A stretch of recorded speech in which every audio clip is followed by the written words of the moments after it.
सबसे पहले ये रील देखो, फिर कमेंट के मजे लेंगे। अगर दुश्मन सर्च करने आता है तो तुम जल्दी से बंकर में कूद जाते हो और उनकी नजरों से बच जाते हो। सोच तो अच्छी है, लेकिन अगर दुश्मन ने बंकर का दरवाजा खोल दिया तो वह तुम्हें देख लेगा। चतुराई से तुम तुरंत उपाय सोचते हो और बंकर में आड़ी तिरछी एक लंबी सुरंग बना लेते हो ताकि ज्यादा सुरक्षित रह सको। लेकिन तुम्हें यह भी समझ आता है कि सिर्फ एक ही रास्ता होगा तो फंसने का खतरा बढ़ जाएगा। इसलिए तुम मुख्य सुरंग से कई छोटी छोटी शाखाएं निकालते हो, जिनके एग्जिट्स को तुमने पानी के घड़े के नीचे, सुअर के बाढ़े में और यहाँ तक कि पेड़ के खोखले तने में छिपा दिया। इससे न सिर्फ तुम्हारा घूमने फिरने का क्षेत्र बढ़ जाता है, बल्कि तुम अचानक दुश्मन के पीछे भी पहुंच सकते हो और बिजली की तरह वार करके गायब हो जाते हो। दुश्मन समझ ही नहीं पाता कि तुम कहां से आते हो और कहां चले जाते हो, लेकिन दुश्मन जल्द ही चालाकी करने लगता है। वे सुरंग में पानी और धुआं भरने की कोशिश करते हैं ताकि तुम्हें मार सके। तब तुम ढलान बनाकर पानी को एक गहरे गड्ढे की तरफ मोड़ देते हो। धुएं से बचने के लिए सुरंगों में कई जगह धुएं को रोकने वाली दीवारें और हवा आने जाने के लिए छेद बनाए जाते हैं। सबसे कमाल की बात यह है कि अगर दुश्मन हिम्मत करके सुरंग के अंदर घुस भी आता है तो वहां लगे गुप्त जाल और घात लगाने वाले स्थान उसे कभी जिंदा बाहर नहीं निकलने देंगे। समय के साथ तुम्हारा अनुभव बढ़ता जाता है और लंबे संघर्ष को आसान बनाने के लिए तुम सुरंगों को और चौड़ा और गहरा बनाते हो। मुख्य सुरंग अब एक हाईवे जैसी लगती है, जिसकी छोटी छोटी शाखाएं गांव के अलग अलग घरों तक जाती हैं। तुमने कई गुप्त कमरे भी खोदे हैं जहां अनाज, हथियार, बारूद रखा जा सके।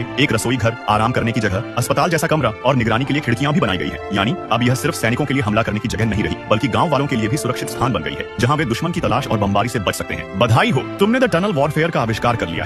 तो चलिए शुरू करते हैं। भाई लेकिन टॉयलेट कहाँ है? हमको नहीं पता। भाई पूरा स्टेट बना दिया। क्या बात कर रहे हैं? अगर कोई सुरंग में पाद दिया तो खत्म।